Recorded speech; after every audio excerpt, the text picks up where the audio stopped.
Bunlar ki, niyə saqqal saxlayırsan? Neyini oğlan xeyla, niyə saxlamasın? Kişi xeyli adamın saqqal saxlaması normal bir şey. Ha. Aşkım gel bir sürü full lazer edeyim. Ben sana hediye edeyim. Yox, aşkım istəmirəm. Lazer istəmirəm. Aşkım, Mənə yaraşığı. Bir sual qaldı tərəfdəyik. Aşkım, kişinin yaraşığı onun saqqalıdır, makyajı.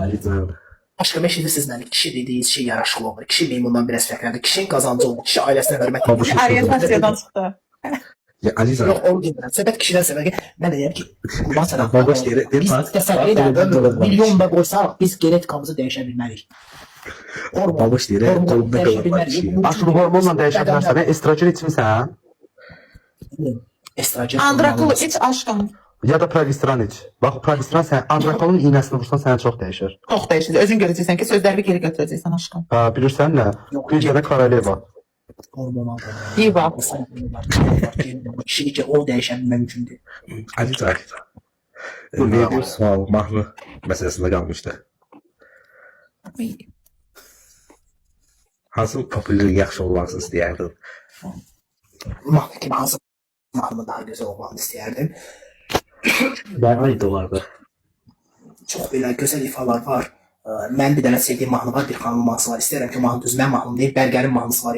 Tanrım kötü kullarına, sən affetsən, mən affet. Hə. Onu bir dənə canlı Biraz oxudan olar. Yaxşı, oxuyum da, az oxuyacaqsın. Onu oxu bir dənə. Tanrım kötü kullarını, sen affetsen ben affetmem. Bütün zalim olanları sen affetsen ben affetmem. Tanrım kötü kullarını, sen affetsen ben affetmem. Bütün zalim olanları sen affetsen ben affetmem. Sen Tanrısın affedersin, bağışlarsın kulun dersin. Neler çektim sen bilirsin. Sen affetsen ben affetmem. Sen affetsen ben Çox yanıqdır. Yanıqsan, bayağı yanıqsan. Yanıqlı oxuyur. Vallah səsində həqiqətən, bunun səsində şən mahnı yox, ancaq lirika gedər. Ancaq belə damar şarkı. Ahmet Kaya necə ürəyini oxuyur, sən də ürəyini oxuyursan, nə yalan yalan. Aşkım, Əlizanın səsində şən mahnı yox, amma yanıqlı mahnıdır. Həqiqətən bunun ancaq səsində lirika gedər. Bu yazıb Mərsiyə gedər. Allah uzaq eləsin. Neyse kızlar. Heç siz deyil də. Ay Əlizan sən. Sağ ol. Mən var. Ötürəm sizi rica ederim. Bağlıysan aşkım.